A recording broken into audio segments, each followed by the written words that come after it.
Hello students, जैसा कि continue आज 8वीं क्लास है आपकी। क्लासेस आपकी 7 हो चुकी हैं, ठीक है। तो आज 8वीं क्लास देखेंगे और कोशिश करेंगे उन क्लासों से भी आपको सीखने को मिला होगा और इस नई क्लास से भी आपको कुछ न कुछ बेनिफिट जरूर मिलेगा। बस कंटिन्यूटी बनाए रखें और एक एक क्लास को अच्छे से देखते रहें, ठीक है। तो चलिए आज की 8वीं क्लास स्टार्ट करते हैं। कल जहाँ छोड़ा था वहीं से आगे चलते हैं, ठीक है। तो देखिए, पहला क्वेश्चन आज का आपका ये रहा कि एक विद्यार्थी को परीक्षा में उत्तीर्ण होने के लिए 36% अंक चाहिए और वह सिर्फ 23% अंक लाता है और 65 अंकों से फेल हो जाता है, तो पास होने के लिए कितने मार्क्स चाहिए। तो पासिंग मार्क्स क्या है वो आपको ज्ञात करना। तो देखिए, इस क्वेश्चन को करेंगे बहुत आसानी से। पासिंग मार्क्स परसेंट में कितने उत्तीर्ण होने के लिए, उत्तीर्ण के लिए कितने चाहिए? 36%। कितने चाहिए? 36%। लाया कितने? 23%। कितने लाया? 23%। तो जो फेल और पास का अंतर हमारा जो परसेंट में है कितना है? 13%। अगर वो 13% और ले आता अंक तो कितने? 36% आ जाते और वो पास हो जाता। तो यहाँ जो फेल और पास का डिफरेंस कितना है? 13%। और अंकों में कितने से फेल हो रहा है? 65। अंकों में फेल पास का डिफरेंस कितना है? अंकों में अंतर कितना है फेल और पास का? 65। कितने से फेल होता है? 65 अंकों से। यहां भी फेल और पास का डिफरेंस है, यहां भी फेल और पास का डिफरेंस है। ये परसेंट में है, ये अंकों में। तो यहां से 1% की वैल्यू निकाल लेंगे और जितने चाहिए उतने की वैल्यू निकाल लेंगे। तो यहाँ जो फेल पास का अंतर 13% है, उसी की वैल्यू अंकों में कितनी है? 65। 13 से एक बार, 13 से 5 बार 65। यानी 1% की वैल्यू कितनी हो गई? 5। 1% की वैल्यू आपकी हो गई 5। पर वो कह रहा है कि पासिंग मार्क्स कितने? तो पासिंग मार्क्स थे कितने? 36%। कितने थे? 36% तो 1% की वैल्यू 5, 36 की निकाल दो। 36 गुणा 5 बराबर 180। पास होने के लिए कितने मार्क्स चाहिए? 180। अब यहीं से अगले क्वेश्चन बनते हैं। अगर वो कहता कि अंक लाया कितने, कितने अंक लाया, तो देखो 1% की वैल्यू 5, लाया कितने था? 23%। तो 23% की वैल्यू हो जाती 5 गुणा 23 बराबर 115। अगर वो ये पूछ लेता लाया कितने, तो कितने अंक लाया? 115।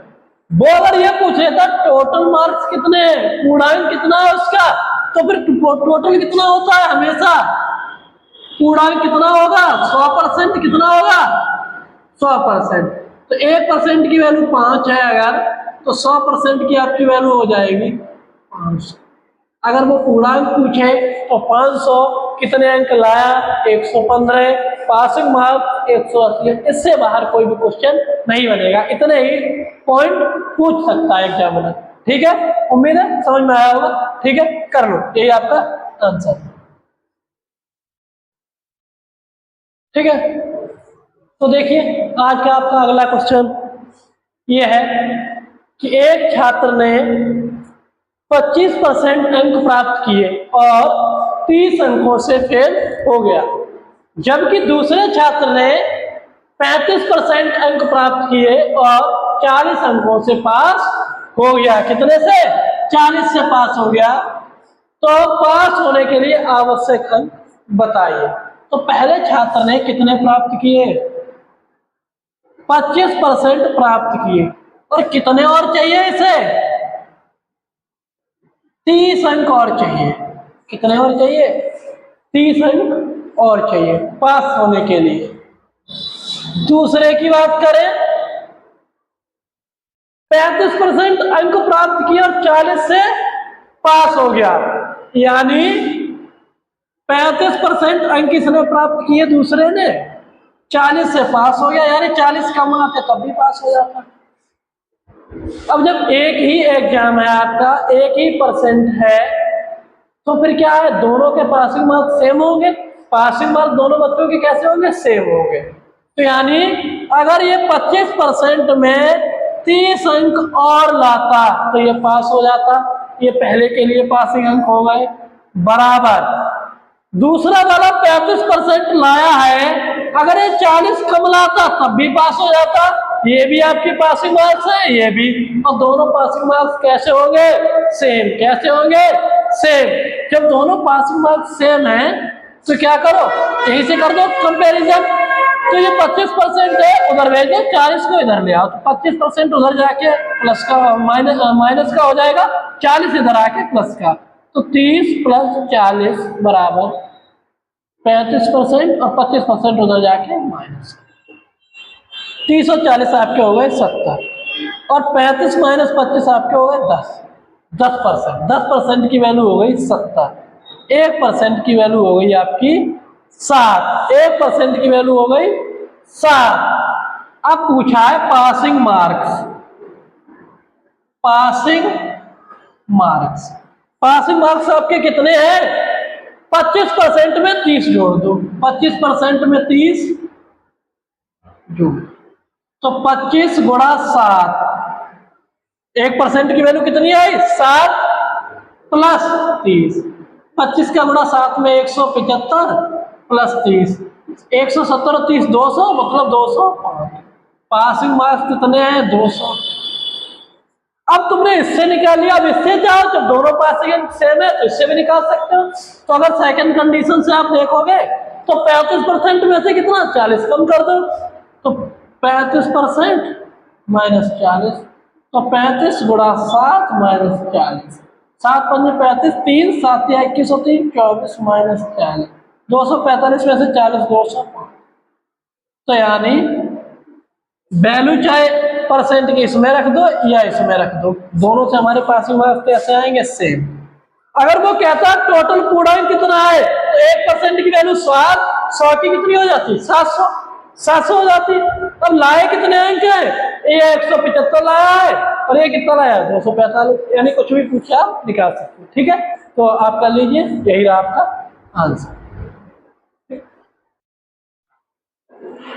तो देखिए आज का अगला क्वेश्चन ये है, इनकम टैक्स पर आधारित क्वेश्चन है, इसे देखेंगे। ठीक है, नया टाइप है। यदि आयकर में 24% की वृद्धि हो गई, तो यानी आयकर में 24% की वृद्धि हो रही है, जिसके फलस्वरूप क्या हो रहा है, शुद्ध आय में, नेट इनकम में 1% की कमी हो गई। तो आयकर की दर हमें ज्ञात करनी है। तो सबसे पहले देखेंगे टोटल इनकम, यानी इनकम माइनस टैक्स। टोटल जो आय है उसमें से टैक्स आप कम कर दोगे तो क्या बचती है, नेट इनकम, यानी शुद्ध आय। शुद्ध आय यानी आय में से अगर आप कर कम कर दोगे, टैक्स हटा दोगे, तो क्या बचेगी, शुद्ध आय। शुद्ध आय। आगे देखते हैं, आयकर में 24% की वृद्धि हो गई, तो यानी आय कर में, टैक्स में, तो टैक्स में 24% की वृद्धि हुई। इससे क्या हुआ, शुद्ध आय में 1% की कमी, यानी इसकी 24% वृद्धि शुद्ध आय के 1% के बराबर है। यानी आय का टैक्स में 24% है जो टैक्स का, वो नेट इनकम का कितना है, 1%। दोनों वृद्धि बराबर है। नेट इनकम का कितना परसेंट, 1%। यानी टैक्स का 24%, नेट इनकम के 1% के, दोनों कैसे हैं, बराबर है। इसकी वृद्धि के कारण ही 1% का उधर लॉस हुआ है। ठीक है, तो अगर आप निकालोगे तो टैक्स, अब परसेंट से परसेंट काट दो, तो टैक्स अपॉन नेट इनकम। अब हमने बताया था कि अगर ये बराबर लगा हो तो इसका जो नंबर है वो इसका होता है और इसका नंबर इसका होता है। ठीक है, तो टैक्स हमारा कितना है 1, और नेट इनकम हमारी कितनी है, इसकी वैल्यू 24, कितनी है 24। लेकिन ध्यान रहे आयकर पूछा है, और आयकर हमेशा किस पे निकाला जाता है, कुल आय पर। आयकर किस पे निकलता है, कुल आय पर। जैसे छूट हमेशा किस पे निकलती है, एमआरपी पर, उसी तरह से जो आयकर है तो किस पे निकलेगा, कुल आय पर। और टैक्स एक है नेट इनकम 24, और हमने बताई थी कुल इनकम क्या होती है, नेट इनकम प्लस टैक्स। तो टोटल इनकम कितनी हो गई 24 प्लस 1 25, इनकम कितनी हो गई 25। अब कह रहा है आयकर की दर, आयकर की दर, तो टैक्स कितना लग रहा है 1, कितना लग रहा है 1, और कुल आय कितनी है 25, और 1/25 की परसेंट वैल्यू होती है 4, कितनी होती है 4। तो तुम्हारी आयकर की जो दर है वो कितनी है 4%। ठीक है, उम्मीद है अच्छे समझ में आया होगा। ठीक है, कर लीजिए, यही आपका आंसर है। चलिए देखते हैं आज का अगला क्वेश्चन। अगला क्वेश्चन आपका है आयकर में 17% की वृद्धि होने पर, कितनी 17% की वृद्धि होने पर नेट इनकम में, मतलब शुद्ध आय में कितनी कमी आती है, 3% कमी आती है या कम हो जाती है आयकर की दर। यानी बिल्कुल सेम है पिछले क्वेश्चन की तरह। क्या किया था हमने, यानी आयकर टैक्स का जो 17% है वो नेट इनकम का कितना है 3%। तो देखो टैक्स गुणा 17%,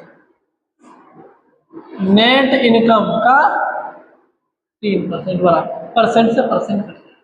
हमने बताई थी जो वैल्यू ये यहाँ पे होती है और बराबर का साइन है वो दूसरे की होती है, और दूसरे के पास होती है इसकी। तो टैक्स हमारा कितना हो गया 1, और नेट इनकम कितनी हो गई आपकी, सॉरी टैक्स हो गया आपका 3, नेट इनकम आपकी हो गई 7। और यहां बात करें टोटल इनकम, टोटल इनकम हो गई टैक्स प्लस नेट इनकम कितनी हो गई 20। टोटल इनकम कितनी हो गई आपकी 20, यानी 3 + 17 कितनी हो गई 20। अब कह रहा है आयकर की दर, हमने बताया आयकर हमेशा किस पे निकाला जाता है, कुल आय पर। आयकर किस पे निकलता है, कुल आय पर। तो देखो आयकर की दर बराबर कितनी, आयकर 3, ठीक है, टोटल इनकम कितनी है 20, इसे लिखेंगे 3 × 1/20।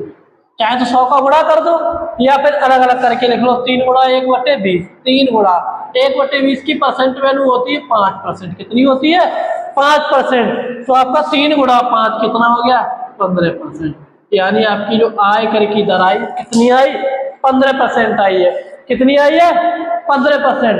ठीक है, तो यही आपका आंसर होगा, कर लीजिए। ठीक है, चलिए देखते हैं आज का अगला क्वेश्चन। तो आज का अगला क्वेश्चन आपका यह है कि एक आदमी की आय 12,000 रुपये बढ़ जाती है, कितनी 12,000 रुपये बढ़ जाती है, तो आय की दर यानी तो आयकर की दर 36% से 30% रह जाती है। यदि दोनों स्थितियों में आय का 20% कर मुक्त हो तो उसकी प्रारंभिक आय ज्ञात करो।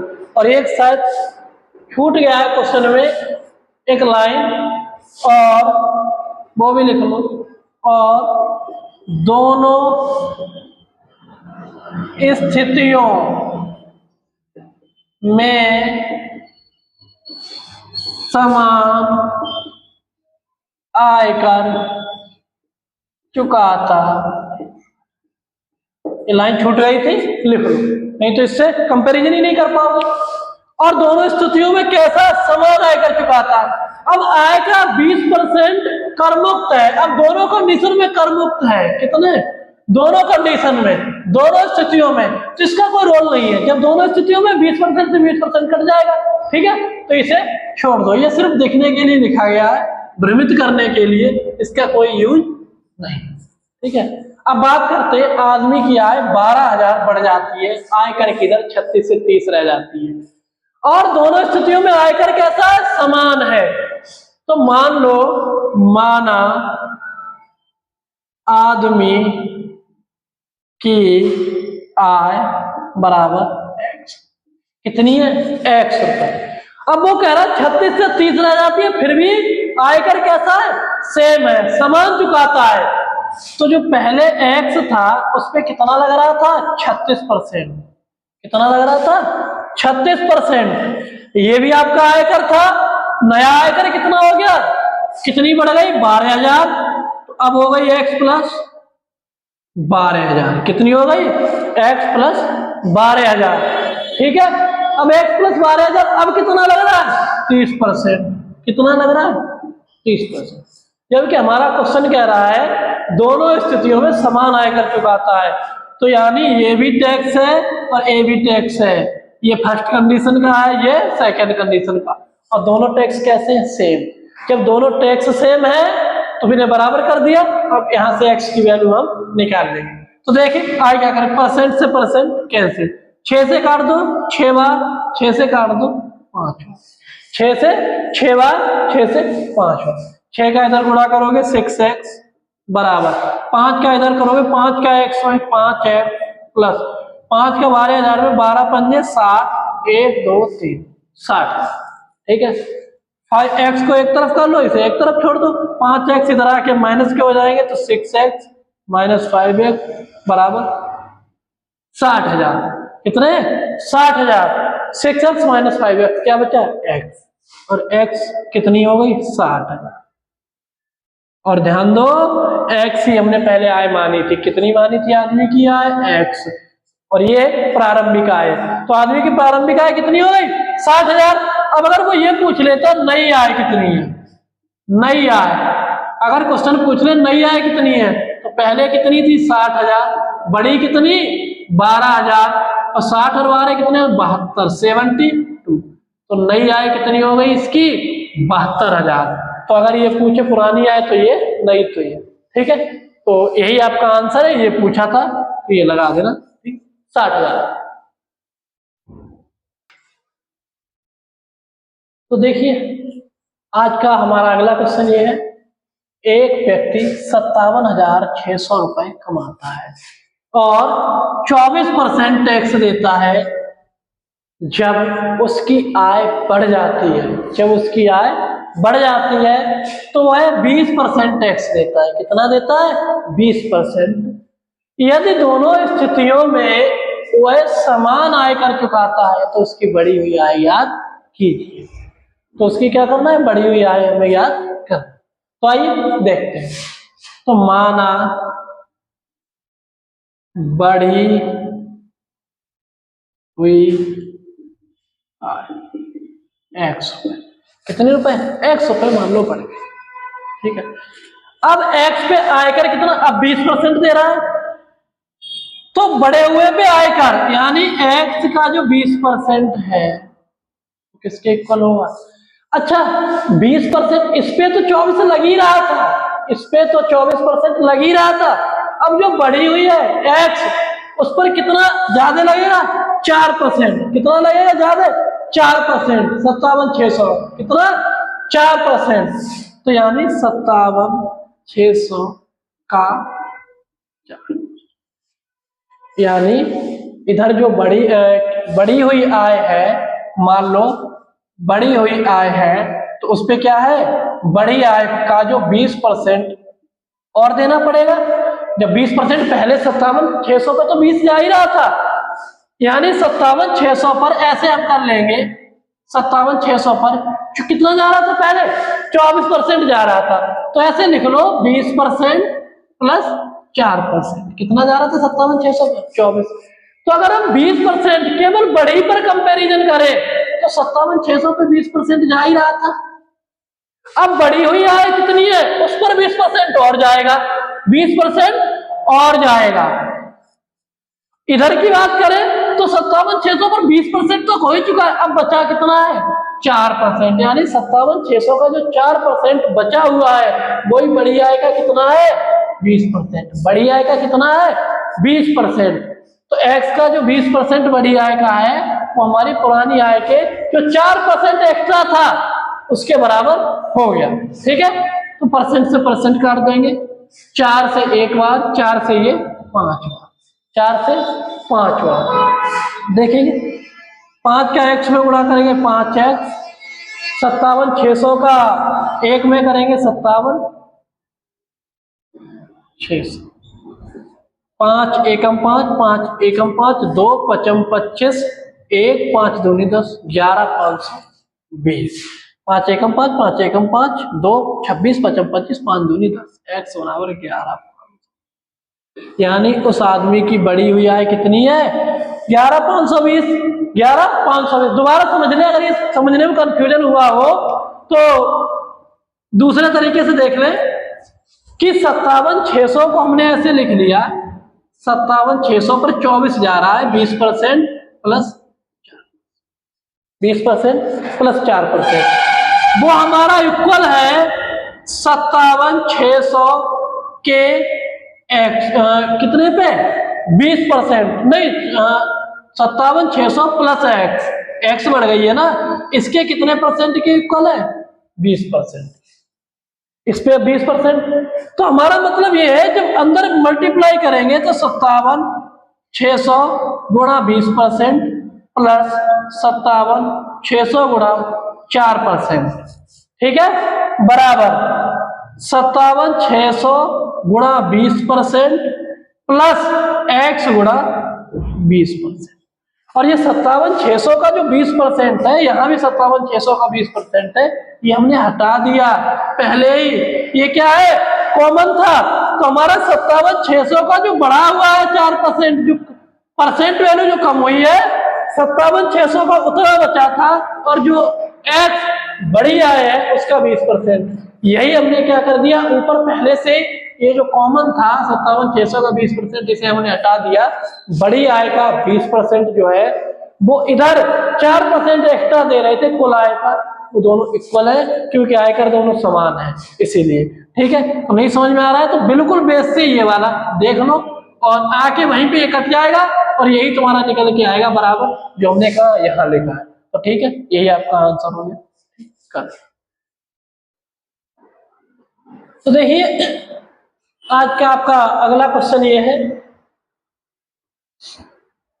क्वेश्चन क्या रहा है, एक आदमी प्रति माह अपने वेतन का कुछ भाग बचाता है, यानी अपने वेतन का क्या कर रहा है, कुछ भाग बचा रहा है, जिससे वह 1 साल में एक कार खरीद सके। उसे कार लेनी है तो वो 1 साल में खरीद सके। यदि यही कार उसे 8 महीने, अब उसे जल्दी है कितने में, अब वही काम उसे 8 महीने में करना है, तो ये कार 8 महीने में उसे खरीदनी हो, तो खरीदनी होगी तो बचत को बढ़ाना पड़ेगा। तो वही पूछ रहा है कि बचत को कितने परसेंट बढ़ाए, कितने परसेंट इंक्रीजमेंट कर दे। तो देखो कार खरीदनी कितनी थी, कितनी थी, 1 साल, कितनी, 1 साल में खरीदनी थी। अब यार माह की बात हो रही है तो माह में बदल लो, कितने महीने में, 12 माह में उसे कार खरीदनी थी, आराम से खरीदनी थी, कोई जल्दबाजी नहीं थी। अब वही 8 महीने में खरीदनी है, अब खरीदनी कितने में, 8 माह में। सीधे सीधे उसे कितना बचाने पड़े, 4 महीने बचाने हैं, 4 महीने कम करने हैं।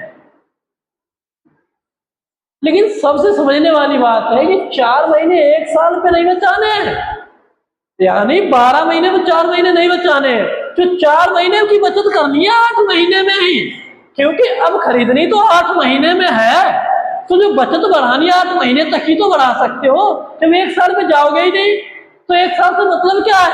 तो यानी जो 4 महीने की बचत आदमी को करनी है वो इन्हीं 8 महीने में और एक्स्ट्रा करनी है। तो अब कह रहे हैं तो बचत कितनी करनी है, 4 माह की, कितने की, 4 महीने की, लेकिन ध्यान रहे कितने महीनों पे करनी है, 8 महीने पर। तो बचत में परसेंट वृद्धि, तो कितनी, 4 महीने बचाने, सीधे सीधे कितने महीने पे, 8 महीने। 4 एकम 4, 4 दूनी 8, 1/2। और 1/2 की परसेंट वैल्यू होती है, कितनी होती है? 50। तो यानी उस आदमी को अपनी बचत का 50% और बढ़ाना चाहिए। पहले अगर वो 100 रुपए बचा रहा था महीने पे, तो अब महीने पे कितने बचाना चाहिए? 150। तो ठीक है, तो उसे खरीदने के लिए अपनी बचत को कितना बढ़ाना पड़ेगा? 50%। ठीक है, उम्मीद है अच्छे समझ में आया हो। ठीक है, तो इसका आंसर हो गया 50%। कर लीजिए। ठीक है, तो देखते हैं आज का हमारा अगला प्रश्न ये है, एक मजदूर एक सप्ताह में 40 घंटे काम करता है और कितने? 1600 रुपए कमाता है। यदि उसके वेतन में 40% घंटे पर वृद्धि कर दी जाए या वृद्धि कर दी जाती है, लेकिन कार्य समय 12.5% कम कर दिया जाता है, तो आय में प्रतिशत परिवर्तन ज्ञात करो। यानी पहले अगर 1600 कमा रहा था, अब कितना कमा रहा है और कितने % की कमी हुई है या वृद्धि हुई है। ठीक है, तो आइए इसे देखते हैं। सबसे पहले देखेंगे, एक सप्ताह 40 घंटे काम करके रुपए कमा रहा था 1600। कितने? 1600। तो 0 से 0, 4 से काटेंगे, 4 चौके 16, 40। यानी 1 घंटे में कितने रुपए कमा रहा था? 40 रुपए। कितने रुपए? 1 घंटे में 40 रुपए 1 घंटे में कमा रहा था। अब उस घंटे में 40 रुपए की जगह अब कितनी वृद्धि हो जाती है? 40%। कितनी? 40%। तो पहले 1 घंटे की कमाई उसकी थी 40 रुपए, अब 1 घंटे की कमाई कितनी हो गई? अब 1 घंटे में कितना कमाएगा? 40 तो कमा रहा था, 40% बढ़ गया। तो 0 से 0, 0 से 0 यानी 16, यानी 40 रुपए में 16 रुपए और बढ़ गया। तो अब ये है घंटे में वृद्धि। ठीक है, अब घंटे की कमाई कितनी है? 40 पहले कमा रहा था, 16 और कमाने लगा, 56 रुपए। यानी पहले वो 40 रुपए घंटे कमाता था, अब 1 घंटे में 40% जो पहले कमाता था उसमें 40% की वृद्धि हो जाती है। तो अब कितना कमाने लगा? 56 रुपए। अब कितना कमाने लगा? अब 56 रुपए घंटे कमाने लगा। लेकिन यहां देखते हैं हम, कार्य समय 12.5% कम कर दिया जाता है। यानी समय की बात करें, समय तो पहले 40 घंटा, अब टाइम कितना मिल रहा है? 12.5% कम हो गया, -12.5%। और 12.5% की हमारी जो फ्रैक्शन वैल्यू होती है वो 1/8। कितनी होती है? 1/8। यानी पहले अगर 8 यूनिट टाइम मिल रहा था, तो अब कितना मिल रहा है? 8 - 7, 8 - 1 बराबर 7 यूनिट। यानी पहले अगर 8 यूनिट काम करता था, अब कितना करने लगा? 7 यूनिट। 1 यूनिट टाइम 8 पे कम हो गया। तो 8 की वैल्यू कितनी थी? पहले 40। पहले कितने घंटे करता था? 40। तो 8 की वैल्यू 40, 1 यूनिट की वैल्यू 5। तो यानी 7 की यूनिट कितनी हो जाएगी? 7 × 5 बराबर 35। कितनी? 35। यानी पहले 40 घंटे काम करता था, अब घंटे कितने मिल रहे हैं? सिर्फ 35। कितने? सिर्फ 35। अच्छा, तो अब कमाई, अब कमाई कितनी होगी? अब प्रति घंटा कितने मिल रहा है? 56 रुपए प्रति घंटे। और घंटे अब रह गए हमारे सिर्फ 35। कितने रह गए? 35। तो ध्यान दो, 35 का गुणा 6 में करेंगे, 35 का 3 में 105 और 6 है 2 × 105 दूनी 210। 0 लगाएंगे, हासिल 21 हो जाएंगे। 35 का 5 में 35 × 5 = 175, 175 और 21 जोड़ेंगे तो 75 और 21 96, यानी 196। 196। 35 का 6 में 210, 21, 35 का 5 में 175, 175 और 21 कितने हो गए? 5 और 1 6, 7 दोनों 196। यानी अब उसकी कमाई हो गई 1960 रुपए। कितनी हो गई? 1960 रुपए। पहले कमाई कितनी थी? 1600। कमाई बढ़ी है या कम हुई है? बढ़ी है। तो बड़ी कमाई कितनी है? 1960 माइनस 1600। 1600 कम कर दो, कितनी बढ़ गई? 1960 माइनस 1600, 360। कितनी? 1900 में से 1600 में 360 के साथ 360 रुपए बढ़ गई कमाई। कितने पे? 1600 पे। तो कमाई में प्रतिशत वृद्धि कितनी हुई है? 360 रुपए हुई है। कितने में? 1600 में। और परसेंट में बदलने के लिए गुणा 100 का, 0 से 0, एक 0 से ये वाला 0, 4 से 4 बार 16, 4 से 9 बार 36, 2 से 2 बार 4 और 2 से 5 बार 10, 9 पंजे 45 बटे 2, 2 से भाग दोगे तो 22 दूनी 44 और 0.2 पंजे 10, 22.5%। यानी हमारी जो कमाई में परसेंट वृद्धि हुई है वो कितनी हुई है? 22.5%। यही तुम्हारा आंसर है। और देखिए आज के लिए इतना ही रखते हैं। आज की क्लास में आपका आखिरी क्वेश्चन था।